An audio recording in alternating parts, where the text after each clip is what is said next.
Ini saya ambil agak panjang, nanti kamu baca lagi ya. Kalau pagi hari engkau bangun, biar cara mikirnya positif, kamu kan biasanya masalahmu itu kan berhubungan dengan orang lain. Katanya Markus, pagi hari engkau bangun, bilanglah pada dirimu, orang-orang yang berhubungan denganku hari ini, ada yang usil, tidak sopan, arogan, curang, iri hati, dengki. Mereka seperti itu karena mereka belum bisa membedakan yang baik dan buruk. Sementara aku telah mengerti indahnya kebajikan, kotornya kejahatan, dan tahu bahwa para pendosa tersebut memiliki sifat sepertiku. Bukan sama dalam hal darah dan kelahiran, namun sama-sama memiliki akal dan unsur ketuhanan. Tidak seorang pun dari mereka dapat menyakitiku, tidak seorang pun dapat membuatku kotor. Aku pun tidak pantas marah pada mereka atau membenci mereka.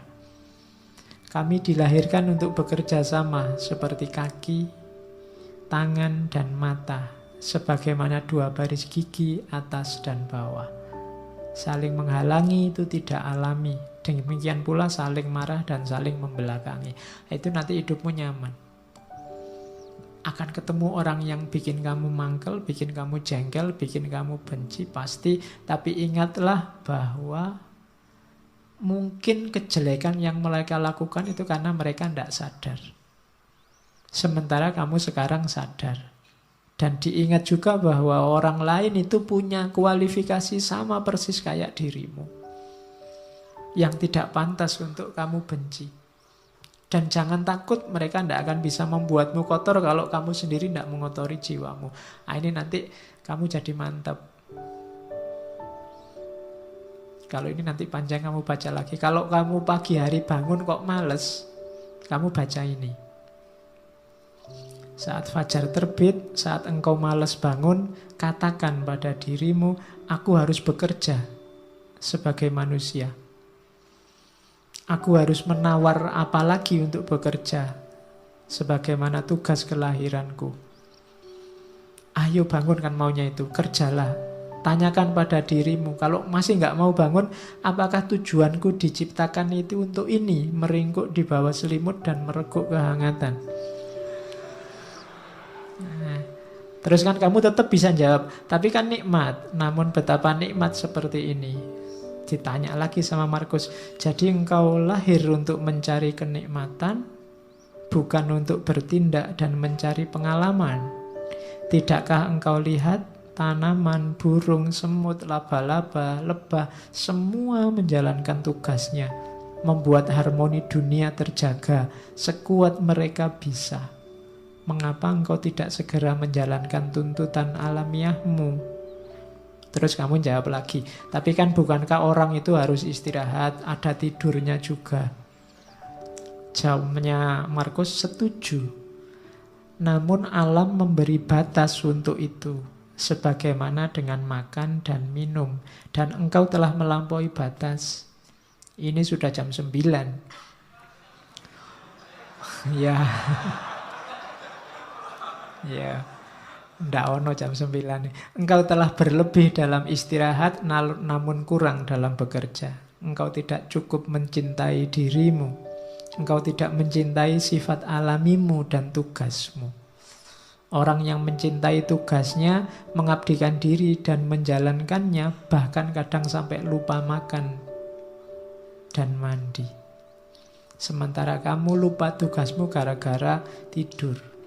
Apakah engkau tidak menghormati dirimu sendiri sebagaimana pelukis mencintai lukisan, penari mencintai tarian, orang pelit mencintai uangnya, atau pemburu jabatan mencintai statusnya? Saat mereka benar-benar dipengaruhi oleh yang mereka kerjakan, mereka bahkan tidak makan dan minum karena menjalankan kecintaan mereka. Ini filsafat bangun tidur. Ya, biar kamu tidak males-malesan. Karena kadang-kadang kalau sudah males kan, meskipun bolak-balik HP-nya kamu tambah 10 menit, 10 menit, sudah bunyi 10 menit lagi, bunyi lagi 10 menit lagi. Ning ya ora tangi-tangi. Oke, kalau ini rumus hidup sama orang lain. Kapanpun kau menemukan kesalahan pada diri orang lain, tanyakan pada dirimu, apa kesalahan yang pernah kulakukan yang mirip dengan kesalahan yang akan aku kritik ini? Kalau ada orang lain salah, tanya pada dirimu, pernah nggak kamu melakukan salah yang sama atau mirip? Itu nanti akan mengurangi kadar agresifmu terhadap kesalahan orang lain. Saya ingin balas dendam, Pak. Ada orang menyalahi saya. Katanya, Markus, balas dendam terbaik adalah dengan tidak menjadi seperti musuhmu. Balaslah musuh yang mencaci makimu dengan tidak mencaci maki. Itu balas dendam terbaik. Balaslah musuh yang menyakitimu dengan tidak menyakitinya. Manusia ada dengan saling membutuhkan kepada sesama, kamu akui atau tidak. Kamu harus hidup bareng orang lain mau atau tidak. Maka kalau kamu tidak mampu mengajari mereka, belajarlah untuk tahan hidup bersama mereka. Sudah kamu nasihati kok tidak pulih-pulih jadi baik, ya gimana lagi, sekarang kamu latih dirimu untuk kuat bareng mereka. Misalnya kamu punya teman sak kos-kosan berdua, kok ya males mandi, sudah kamu nasihati tetap males mandi. Solusinya apa? Kamu latihanlah untuk bisa tahan dekat orang yang males mandi. Jadi rumusnya simple. Jadi kalau kamu tidak tahan terus, sementara dia tidak berubah-berubah, kamu akan hidupmu tersiksa terus. Loh Pak, kok dia tidak berubah-berubah? Kamu tidak menguasai perubahan dia. Yang bisa kamu kuasai kan perubahan dirimu. Lebih gampang melatih dirimu untuk tahan bersama dia dibandingkan kamu mengubah dia. Ya doakan saja dia bisa berubah.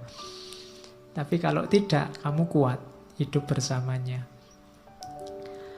Kemudian lagi, lakukan apapun yang kamu inginkan. Bahkan jika engkau memecah belah dirimu, sebagian besar orang akan melakukan hal yang sama seperti sebelumnya. Ini maksudnya, kamu jangan terlalu pusing dengan kelakuan orang lain, tindakan orang lain. Kayak tadi, wah orang Indonesia ini kok tambah tidak toleran orang ini. Kamu kan sumpek sendiri. Sudahlah, kamu lakukan yang menurutmu baik. Kalau kamu ingin mengubah mereka, bahkan sampai kamu mecah-mecah dirimu, kamu katanya Markus, mereka akan balik lagi seperti adanya. Itulah karakternya manusia. Terus merasa sayang pada orang lain meskipun mereka melakukan banyak kesalahan adalah sifat uniknya manusia. Engkau dapat melakukannya. Cukup dengan mengakui bahwa mereka juga manusia. Mereka melakukan itu karena tidak sadar. Berlawanan dengan kata hati mereka. Dan kita semua akhirnya akan sama-sama mati tidak lama lagi. Kita ini hidup bareng-bareng, ada orang yang salah, ada orang yang bisa diingatkan, ada orang yang tidak bisa diingatkan. Pada akhirnya sebentar lagi semuanya mati, maka kamu tidak usah terlalu sibuk, terlalu bingung dengan itu. Tidak masalah. Ingatlah, mereka tidak benar-benar menyakitimu, dan mereka tidak melenyapkan atau mengubahmu, melenyapkan kemampuanmu untuk milih. Hidupmu tetap bebas tanpa harus terikat oleh mereka, meskipun kamu hidup bersama mereka. If any man despise me, kalau ada orang menjahatiku, itu urusannya dia. Urusanku adalah tidak melakukan atau mengatakan sesuatu yang layak dicela. Jadi kalau ada orang jahat padamu, kalau ada orang menyakitimu, itu sebenarnya tidak ada urusan denganmu. Urusannya dia. Pak, nanti kalau saya dibohongi orang, bohong itu urusannya dia. Urusanmu adalah jangan melakukan tindakan tercela, itu aja.